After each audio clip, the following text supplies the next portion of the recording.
बुद्ध भगवान एक गांव में उपदेश दे रहे थे। उन्होंने कहा कि हर किसी को धरती माता की तरह सहनशील तथा क्षमाशील होना चाहिए।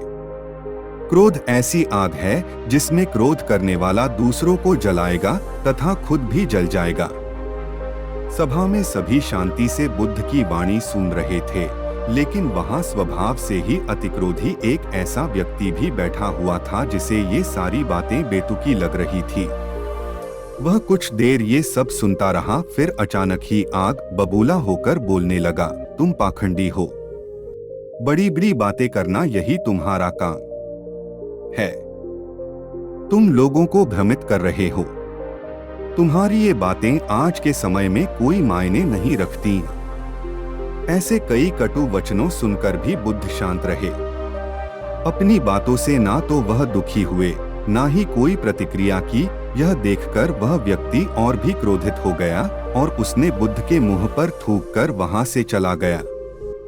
अगले दिन जब उस व्यक्ति का क्रोध शांत हुआ तो उसे अपने बुरे व्यवहार के कारण पछतावे की आग में जलने लगा और वह उन्हें ढूंढते हुए उसी स्थान पर पहुंचा। पर बुद्ध कहाँ मिलते, वह तो अपने शिष्यों के साथ पास वाले एक अन्य गांव निकल चुके थे।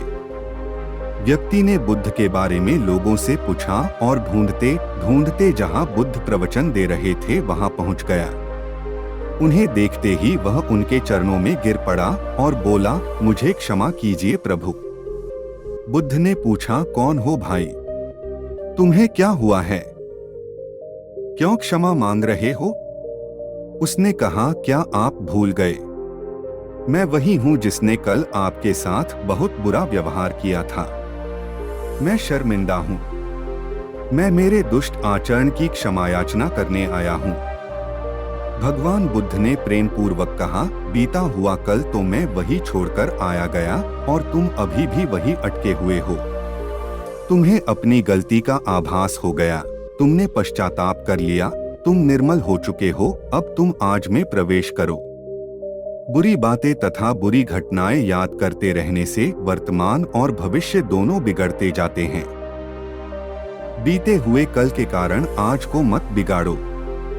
उस व्यक्ति का सारा बोझ उतर गया। उसने भगवान बुद्ध के चरणों में पड़कर क्रोध त्याग का तथा क्षमाशीलता का संकल्प लिया। बुद्ध ने उसके मस्तिष्क पर आशीष का हाथ रखा। उस दिन से उसमें परिवर्तन आ गया और उसके जीवन में सत्य, प्रेम व करुणा की धारा बहने लगी। मित्रों, बहुत बार हम भूत में की गई किसी गलती के बारे में सोचकर बार बार दुखी होते और खुद को कोसते हैं।